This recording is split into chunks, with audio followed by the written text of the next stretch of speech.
Okay student, आपण या लेक्चरमध्ये आपण आउटपुट म्हणजे काय ते आपण स्टडी करणार आहोत. लास्ट लेक्चरला आपण इनपुट पाहिलं, त्यानंतर आपण या लेक्चरमध्ये आउटपुट काय आहे ते आपण या ठिकाणी पाहणार आहोत. तर सुरुवातीला आपण इनपुटबद्दल थोडंसं परत एकदा सांगेल. इनपुट म्हणजे काय की असं अमाऊंट ऑफ वर्क जे डन केलेले बाय एफर्ट, म्हणजे इथे जो काही व्यक्ती आहे ती व्यक्ती काय करते, या ठिकाणी एफर्ट अप्लाय करते तो लोड लिफ्ट करण्यासाठी. मग ह्या एफर्टने किती वर्क तयार केलेलं आहे ती अमाऊंट, त्या एफर्टने किती वर्क तयार केलेलं आहे त्या एफर्टच्या वर्कला आपण म्हणतो इनपुट. ते आपलं असेल इनपुट. ओके, मग ते वर्क डन कसं फाइंड करायचं? Force into distance. म्हणजे इथं फोर्स कोणता येईल? एफर्ट येईल. एफर्ट हा एक फोर्स आहे, ते इनपुटला आपण देतो. त्यामुळे या ठिकाणी इनपुटचं वर्क करण्यासाठी आपल्याला इनपुटचा फोर्स घ्यावा लागेल एफर्ट, आणि त्या इनपुटमुळं त्या ठिकाणी त्या एफर्टचं डिस्प्लेसमेंट किती होते. या ठिकाणी काय येईल? Effort into effort into displacement म्हणजे काय असेल? Distance travel by effort. Distance travel by effort.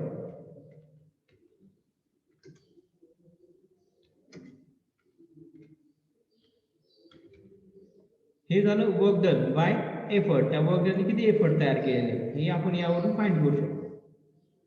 Okay, मग या ठिकाणी एफर्ट साठी आपण पी हा सिंबल यूज करतो, आणि डिस्टन्स ट्रॅव्हल बाय एफर्ट त्यासाठी आपण एक्स हा सिंबल यूज करतो. मग या ठिकाणी इनपुट काय येईल? P into x. इनपुट काय येईल? P into X. ओके, त्यानंतर नेक्स्ट आहे आउटपुट. नेक्स्ट आहे आउटपुट. आता या ठिकाणी जे आउटपुट आहे, आउटपुट म्हणजे काय? या ठिकाणी आउटपुटला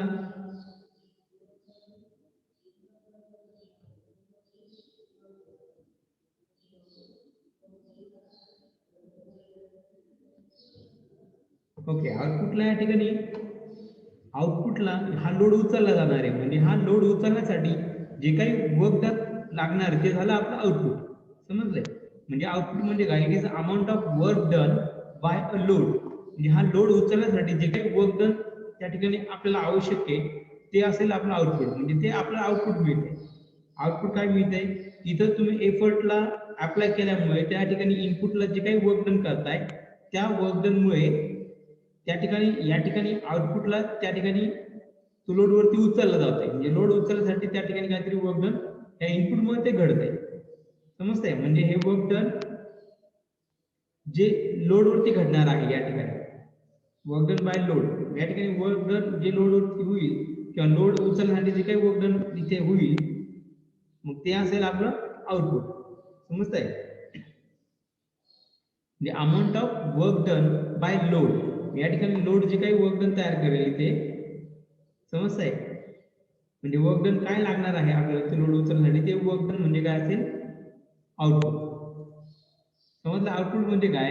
the amount of work done by load. Input आणि आउटपुट मध्ये हाच फरक आहे. इनपुटला आपण एफर्ट मुळे होणारं वर्क डन आपण घेतो, आणि आउटपुटला आपण काय घेतो?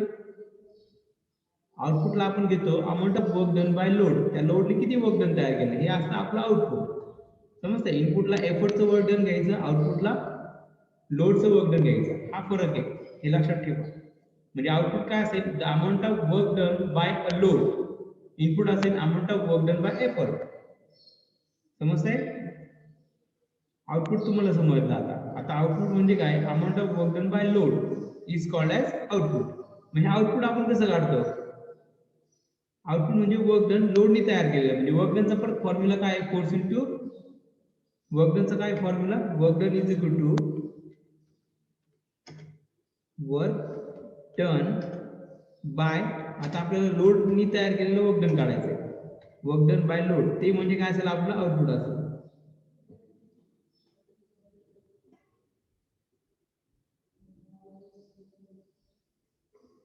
ओके, समजतंय? म्हणजे या ठिकाणी जे काही या ठिकाणी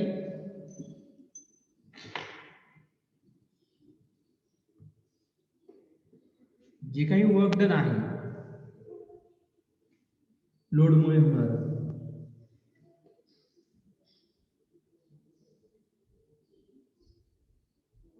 ते वर्क डन आपण कसं करतो, वर्क डन कसं फाइंड करतो, force into displacement, force into displacement.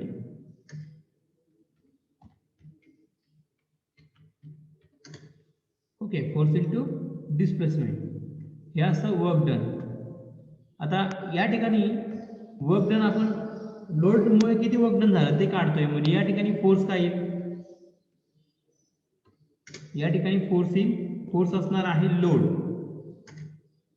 आता लोड इंटू इंटू त्या ठिकाणी काय येईल, त्या लोडचं किती त्या ठिकाणी डिस्प्लेसमेंट होते, म्हणजे लोडचं किती डिस्टन्सनी तो लोड ट्रॅव्हल होते, म्हणजे या ठिकाणी काय येईल, डिस्टन्स ट्रॅव्हल बाय लोड हे असणार आहे डिस्प्लेसमेंट. डिस्टन्स ट्रॅव्हल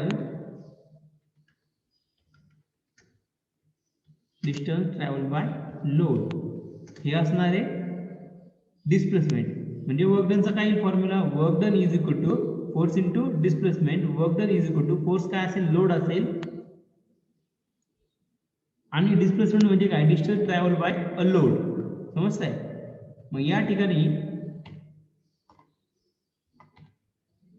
लोड साठी सिम्बॉल आपण डब्ल्यू हा यूज करतो, आणि डिस्प्लेसमेंट साठी आपण या ठिकाणी वाय हा सिम्बॉल यूज करतो. म्हणजे या ठिकाणी फॉर्म्युला काय येईल, W into Y. W into Y म्हणजे काय मिळेल आपल्याला, या ठिकाणी वर्क डन बाय लोड मिळेल. म्हणजे हेच वर्क डन बाय लोड ती जी अमाऊंट असेल ती आपण या फॉर्म्युल्याने फाइंड करू शकतो, डब्ल्यू इंटू वाय. ओके, म्हणजे ते झालं आपलं आउटपुट. समजतंय. म्हणजे पहा या ठिकाणी पण सांगितलं आउटपुट इज इक्वल टू काय, W into Y, where W is equal to load and Y is a distance. किंवा आउटपुट आपण असंही फाइंड करू शकतो, it is a product. Product म्हणजे तो एक गुणाकार आहे, इट इज अ प्रोडक्ट म्हणजे गुणाकार आहे. आउटपुट म्हणजे काय, एक वर्क डन बाय लोड, आणि ते कसं फाइंड करतो, it is equal to a product. Is equal to काय सांगा, इज इक्वल टू एक गुणाकार आहे. कशाचा गुणाकार आहे, प्रोडक्ट आहे. कशाचा प्रोडक्ट येतो, डब्ल्यू. डब्ल्यू म्हणजे काय, लोड. त्यानंतर वाय म्हणजे काय, distance travel by it. It म्हणजे कोणतो, load. Distance travel by load म्हणजे load into distance travel by load, म्हणजे आपल्याला काय भेटेल, आउटपुट भेटेल. म्हणजे output is equal to load into distance travel by load. समजतंय. हे असेल वर्क डन, आणि त्यालाच आपण आउटपुट म्हणतो. ते वर्क डन लोडने तयार केलेलं, ते आपण या फॉर्म्युल्याने फाइंड करू शकतो. ओके, त्यानंतर पुढची टर्म आहे इफिशियन्सी. पुढची टर्म आहे इफिशियन्सी.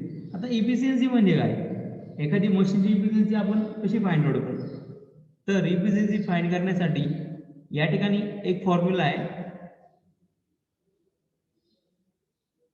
तो आहे efficiency is a ratio of output to input. Efficiency म्हणजे काय असते, आउटपुट टू इनपुट. त्याला आपण काय म्हणतो, इफिशियन्सी म्हणतो. त्याला आपण काय म्हणतो, इफिशियन्सी.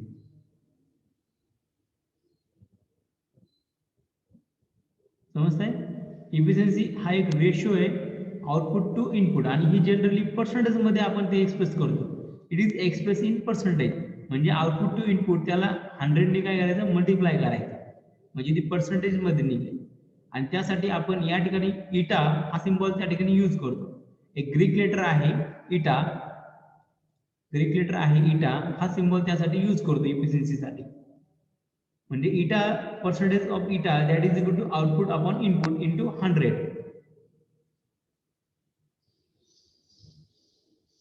समजतंय.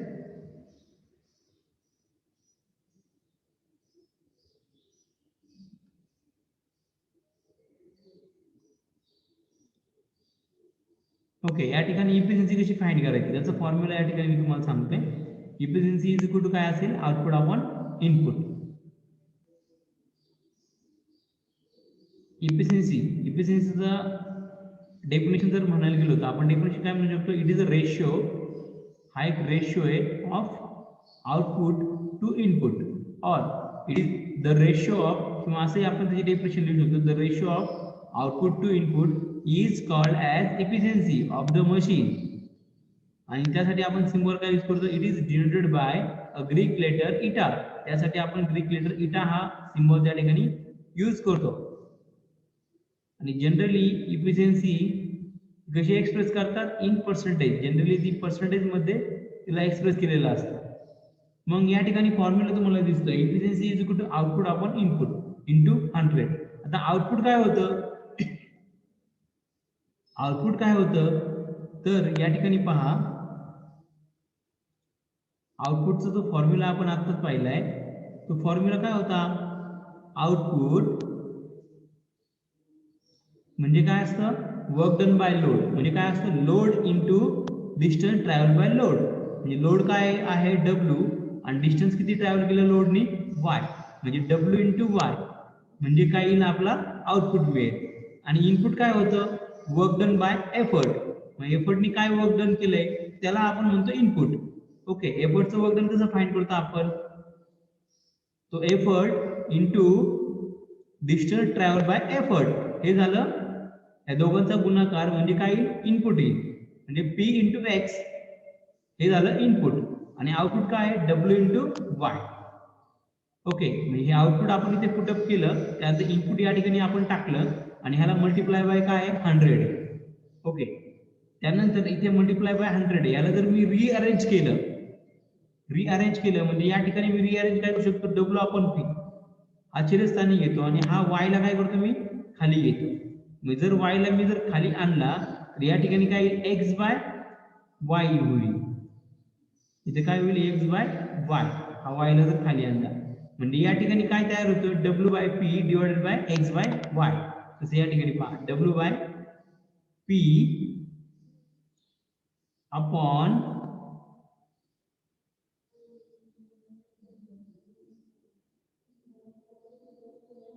x बाय y, समजते, हा फॉर्म्युलाला पर्सेंटेज इफिशियन्सीचा इंटू 100.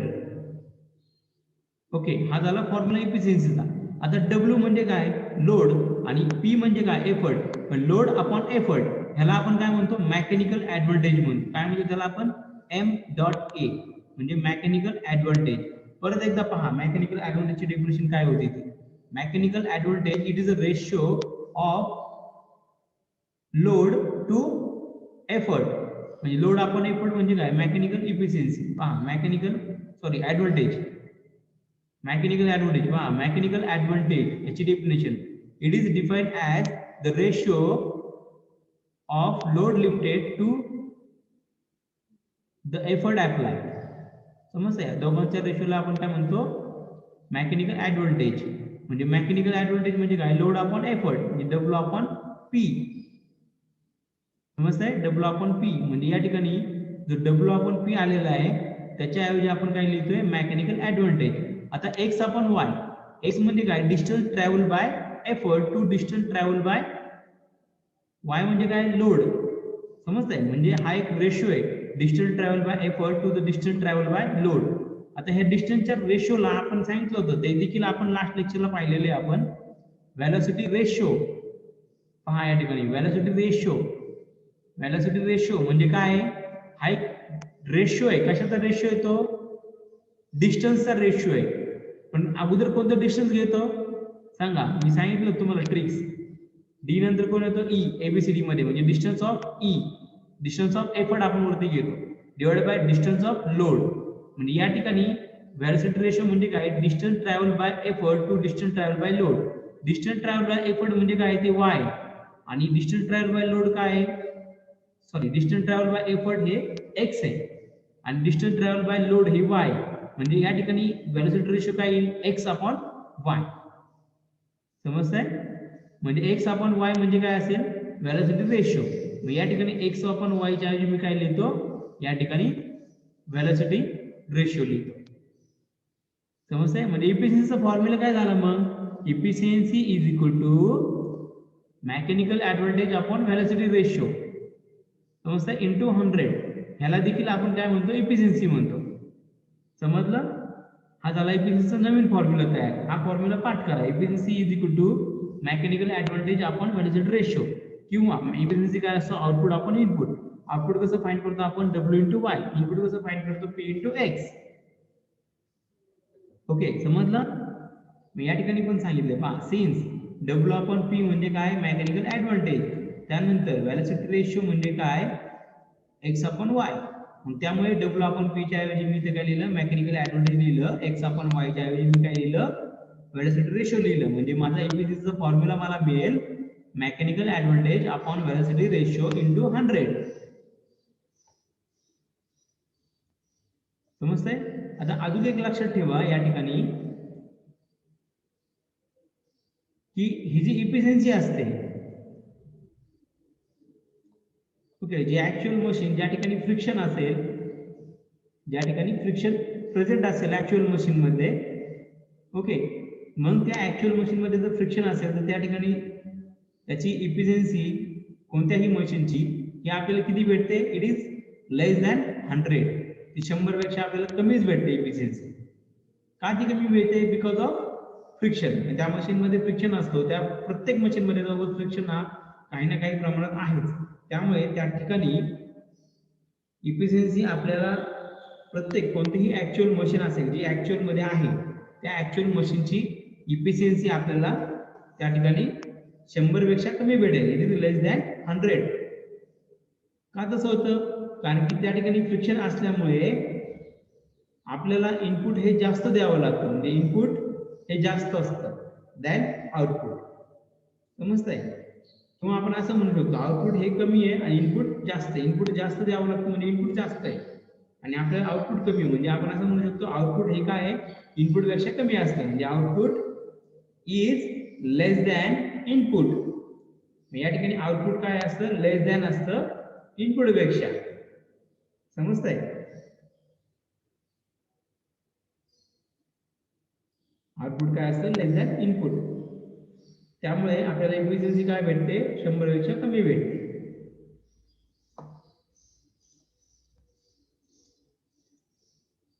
ओके, आता इफिशियन्सीचा फॉर्म्युला नवीन जो आलाय तो काय झाला, नवीन formula mechanical efficiency is equal to mechanical advantage upon velocity ratio. Okay, आणि ते पर्सेंट मध्ये काढायचं तर इंटू 100, म्हणजे इफिशियन्सी आपण पर्सेंट मध्येच घेतो, त्यामुळे ते इंटू आपण 100 करतो, म्हणजे हा झाला फॉर्म्युला इफिशियन्सीचा. मग या फॉर्म्युल्यावरून आपल्याला अजून एक डेफिनेशन आपण करू शकतो efficiency. Efficiency of a machine is also define as, त्याला परत आपण काय म्हणू शकतो, इट इज अ रेशो. तो एक रेशो आहे. कशाचा रेशो सांगा इथे, mechanical advantage MA to the velocity ratio. म्हणजे त्या मशीनचा mechanical advantage to the velocity ratio हा जर आपण रेशो काढला तर त्याला आपण काय म्हणतो, इफिशियन्सी देखील म्हणतो, आणि it is express in percentage. ती पर्सेंटेज मध्येच आपण एक्सप्रेस करतो, म्हणजे इथे काय होईल, मल्टिप्लाय बाय 100 होईल. ओके, आणि ती इफिशियन्सी आता तुम्ही सांगितलं ती किती असते, 100 पेक्षा कायम कमी असते. का? कारण की तिथे फ्रिक्शन असतं, फ्रिक्शन असल्यामुळे आउटपुट हे काय असतं, कमी असतं इनपुट पेक्षा. किंवा आपण म्हणू शकतो की मेकॅनिकल ऍडव्हांटेज हे काय असतं, लेस असतं than that of velocity ratio. हे ऍक्च्युअल मशीन मध्ये असतं. कशामध्ये, ऍक्च्युअल मशीन जी प्रत्यक्षात आहे. ओके, आता इथे आपल्याला पुढे स्टडी करायचंय ऍक्च्युअल मशीन. तर ऍक्च्युअल मशीन म्हणजे काय? ऍक्च्युअल मशीन म्हणजे अशी मशीन जी प्रत्यक्षात असते, ऍक्च्युअली असते. आता ऍक्च्युअल मशीन प्रत्यक्षात आहे याचं प्रूफ काय? फॉर एक्झाम्पल प्रूफ म्हणजे कसं ठरवायचं ती ऍक्च्युअल मशीन आहे. ऍक्च्युअल मशीन मध्ये काही ना काही फ्रिक्शन हे असतं, लक्षात ठेवा. या जगामध्ये कोणतीही तुम्ही मशीन घ्या, ऍक्च्युअल मशीन जी आहे तिच्यामध्ये काही ना काही फ्रिक्शन हे प्रेझेंट असतं. समजते? आणि जर त्याच्यामध्ये फ्रिक्शन असेल तर फ्रिक्शन असल्यामुळे मग तिचं जे आउटपुट आहे ते आपल्याला इनपुट पेक्षा कमी भेटेल. आउटपुट हे कमी भेटेल इनपुट पेक्षा, किंवा त्या मशीन मध्ये मेकॅनिकल ऍडव्हांटेज ही व्हेलॉसिटी रेशो पेक्षा काय असतं, कमी असतं. इथे वरती कोण आहे, मेकॅनिकल ऍडव्हांटेज. आणि इफिशियन्सीचा फॉर्म्युला अजून एक काय होता, आउटपुट आपण इनपुट. आउटपुट हे वरती असतं, म्हणजे वरती असणारं आउटपुट किंवा इथं वरती असणारं मेकॅनिकल ऍडव्हांटेज ते काय असतं, लेस असतं, ते कमी असतं. छेदस्थानी काय असतं, आउटपुट आपण इनपुट, म्हणजे इनपुट असतं ना छेदस्थानी, म्हणजे आउटपुट हे इनपुट पेक्षा कमी असतं. आणि इथे काय, मेकॅनिकल ऍडव्हांटेज हे VR पेक्षा कमी असतं ऍक्च्युअल मशीन मध्ये. त्यामुळे इफिशियन्सी काय येते, efficiency is always less than 100%. Efficiency कायम 100 पेक्षा कमी असते. आणि हे असं का घडतं, मेकॅनिकल ऍडव्हांटेज हे कमी असतं व्हेलॉसिटी रेशो पेक्षा, किंवा आउटपुट हे कमी असतं बिकॉज ऑफ फ्रिक्शन. म्हणजे त्या ठिकाणी काहीतरी फ्रिक्शन आहे. त्या मशीनमध्ये कुठं ना कुठं फ्रिक्शन रेजिस्टन्स असतो. ज्या ठिकाणी मुव्हिंग पार्ट असतात त्या ठिकाणी मशीनमध्ये काही ना काही फ्रिक्शन त्या ठिकाणी असतं. त्यामुळे त्या फ्रिक्शनमुळे त्या मशीनची इफिशियन्सी काय असते 100% कमी येते. लक्षात राहील. ऍक्च्युअल मशीन ही अशी मशीन आहे की ज्या मशीनची इफिशियन्सी 100%पेक्षा कमी असते. समजतंय का असतं? Because of the friction resistance present in between the moving part. त्या ठिकाणी जे मूव्ह म्हणजे हलणारे जे पार्ट असतात त्या मशीनच्या आतमध्ये, जे वेगवेगळे हलणारे पार्ट असतात, मूव्ह होणारे पार्ट, त्या पार्टमध्ये त्या ठिकाणी फ्रिक्शन असतं. म्हणजे फ्रिक्शन असल्यामुळे त्या फ्रिक्शन रेजिस्टन्समुळे त्या ठिकाणी त्या मशीनची इफिशियन्सी ही 100%पेक्षा आपल्याला कमी भेटते त्या फ्रिक्शनमुळे. समजतंय? मग त्या मशीनची जर इफिशियन्सी 100% कमी असेल अशी जी मशीन आहे त्याला आपण काय म्हणतो? ऍक्च्युअल मशीन, जी की प्रत्यक्षात असते. मग त्या मशीनमध्ये आपण म्हणू शकतो आउटपुट हे काय असतं? It is less than input, किंवा आपण काय म्हणू शकतो? Mechanical advantage is less than velocity ratio. आणि त्या ठिकाणी इफिशियन्सी काय असते? Efficiency is less than 100%. Such a machine is called as actual machine. Okay, त्यानंतर आपण पुढची मशीन पाहणार आहोत, आयडियल मशीन.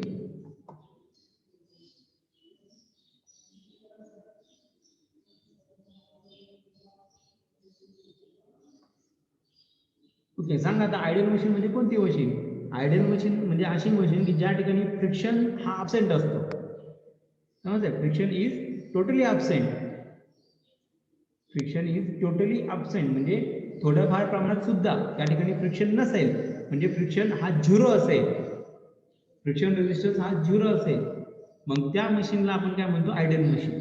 मग फ्रिक्शन जर 0 असेल तर हे लक्षात ठेवा, जर अशी मशीन आतापर्यंत कोणालाच बनवता नाही आली, म्हणजे जी की अशक्य आहे बनवणं. समजतं? या जगामध्ये अशी आयडियल मशीन नाहीच आहे. आयडियल मशीन म्हणजे एक कन्सेप्ट आहे. आयडियल म्हणजे काय? तो एक इमॅजिनरी कन्सेप्ट आहे, काल्पनिक. ती एक कल्पना आहे, एक इमॅजिनेशन आहे. समजतंय? अशी एक इमॅजिनेशन करून आपण असं एक मशीन कन्सिडर करतो की ज्यामध्ये फ्रिक्शनच नाहीये. मग अशा मशीनमध्ये जर फ्रिक्शन नसेल तर त्यावेळेस त्या मशीनची इफिशियन्सी किती होईल? त्या मशीनची इफिशियन्सी किती होईल? 100% होईल. समजतंय? जर त्या मशीनमध्ये फ्रिक्शनच नसेल तर त्या मशीनची इफिशियन्सी किती असेल? 100% असेल.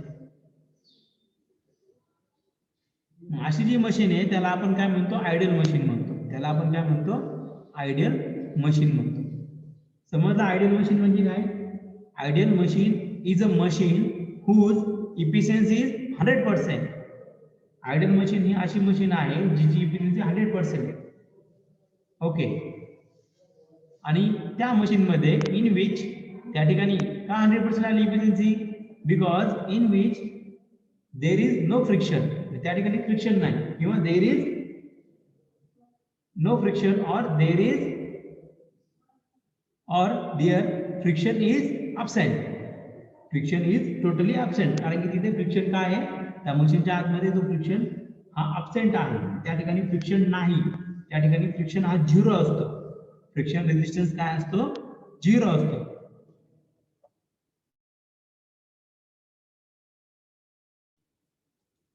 अशी जी मशीन आहे ज्या ठिकाणी फ्रिक्शन absent असतो, फ्रिक्शन absent आहे म्हणजे तो फ्रिक्शन 0 आहे, फ्रिक्शन रेजिस्टन्स त्या मशीनच्या आतमध्ये, तर त्या मशीनची इफिशियन्सी काय होते? 100% होते.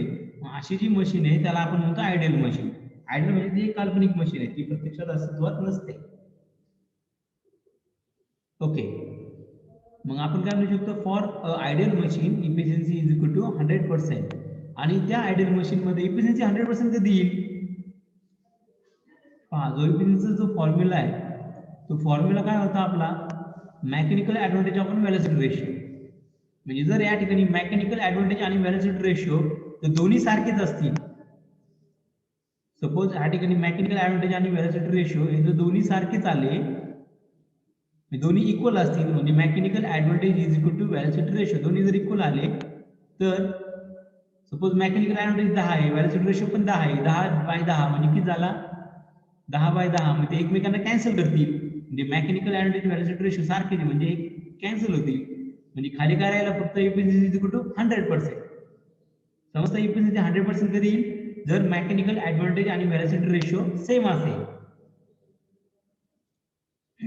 समजतंय? जर मेकॅनिकल ऍडव्हान्टेज आणि इफिशियन्सी जर सेम आली, जर मेकॅनिकल ऍडव्हान्टेज आणि इफिशियन्सी जर सेम आली, sorry mechanical advantage and velocity ratio जर सारखाच असेल तर त्या ठिकाणी आपल्याला इफिशियन्सी काय भेटेल 100 भेटेल. तसंच इफिशियन्सी 100 कधी भेटेल, आता इफिशियन्सीचा अजून एक फॉर्म्युला आहे, इफिशियन्सीचा अजून एक फॉर्म्युला आपण पाहिला. इफिशियन्सी म्हणजे काय output upon input, output upon input. या ठिकाणी जर आउटपुट आणि इनपुट जर दोन्ही सारखेच असेल, या ठिकाणी आउटपुट आणि इनपुट जर दोन्ही सारखेच असेल तर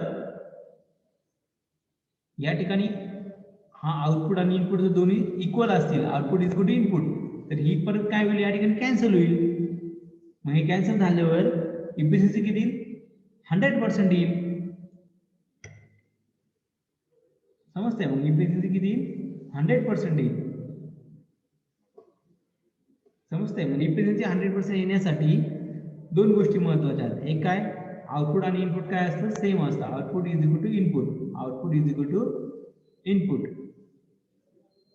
आउटपुट आणि इनपुट सेम असतं, तर त्यावेळेस इफिशियन्सी काय असते 100% असते.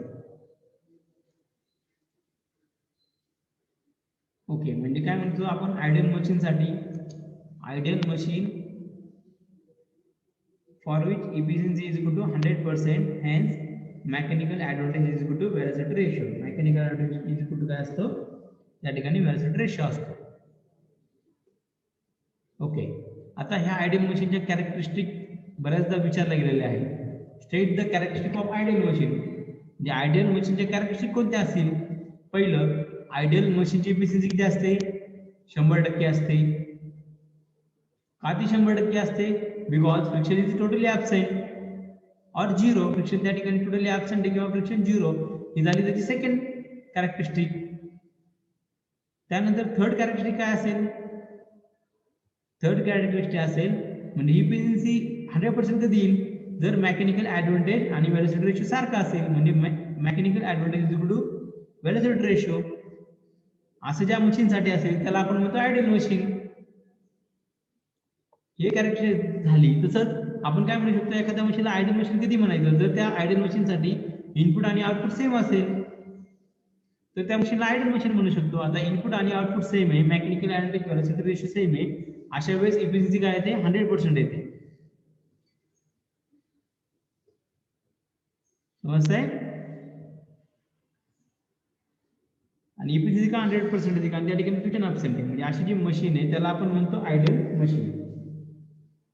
म्हणजे हे झालं कॅरेक्टरिस्टिक आयडियल मशीनच्या. एक लक्षात ठेवा, characteristic of ideal machine 4 characteristic आहे. एक, आयडियल मशीनची इफिशियन्सी किती असते 100% असते, 100% असते. दुसरं काय कॅरेक्टरिस्टिक, आयडियल मशीन मध्ये फ्रिक्शन हे ॲब्सेंट असतं किंवा फ्रिक्शन काय असतं झिरो असतो.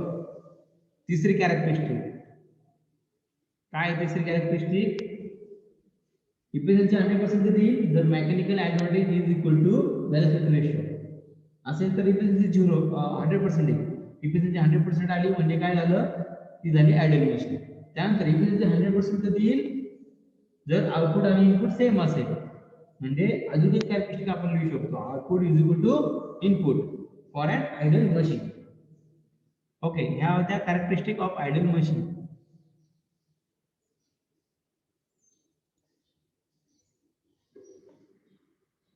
त्यानंतर पुढे आपल्याला स्टडी करायचं आहे आयडियल एफर्ट.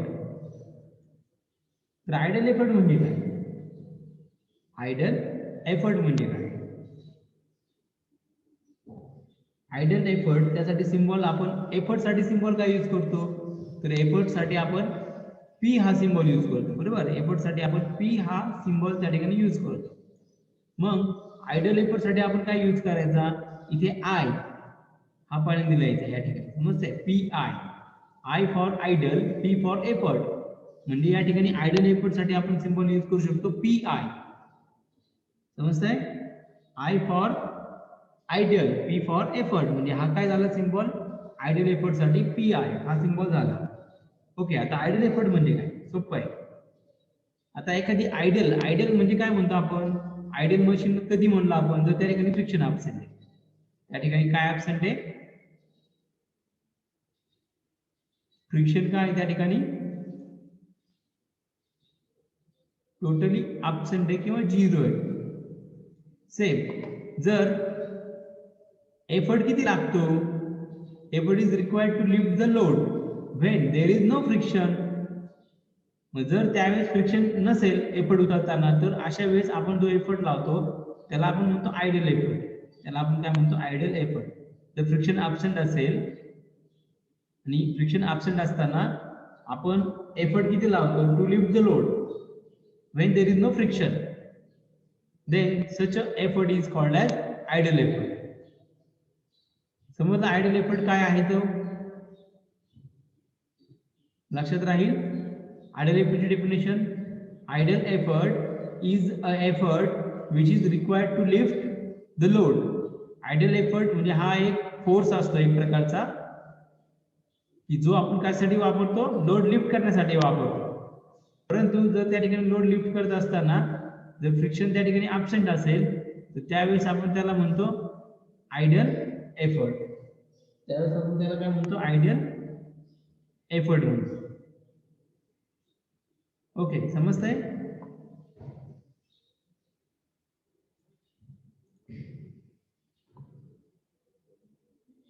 आयडल एफर्ट काय आहे ते,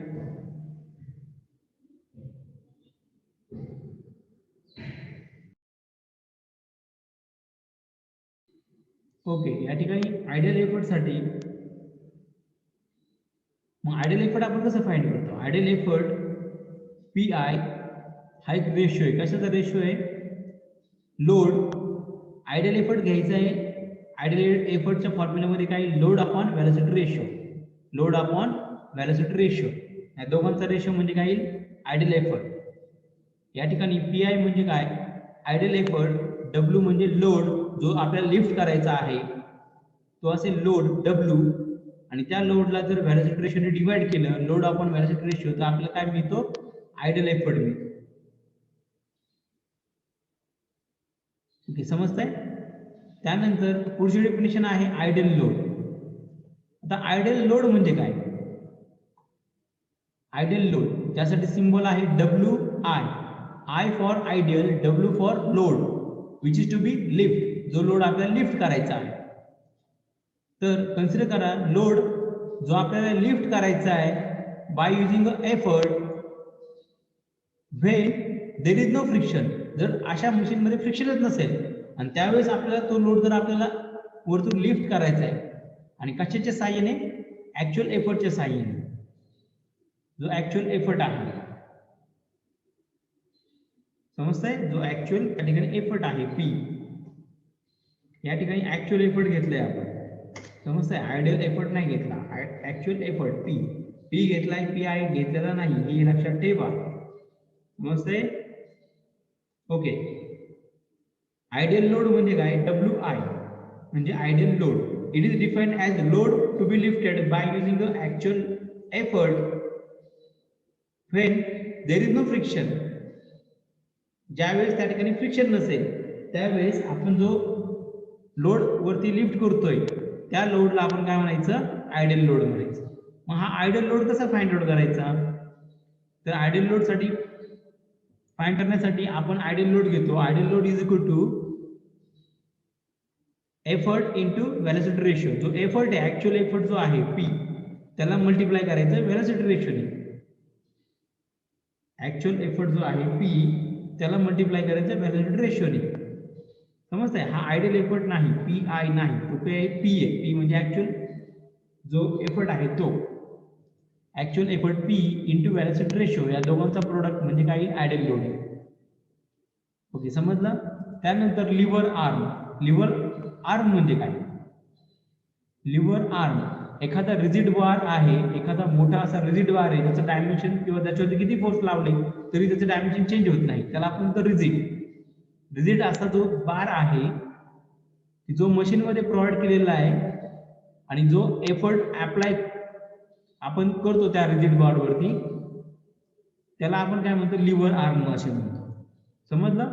liver arm is provided in machine. Lever arm ही मशीन मध्ये प्रोव्हाइड केलेली असते. लिव्हर आर्म एक रिजिड बार आहे जो प्रोव्हाइड केलेला आहे मशीन मध्ये आणि ज्याच्यावरती आपण काय अप्लाय करतो, एफर्ट अप्लाय करतो. तर त्या रिजिड आर्मला आपण काय म्हणतो, लिव्हर आर्म किंवा हँडल म्हणतो.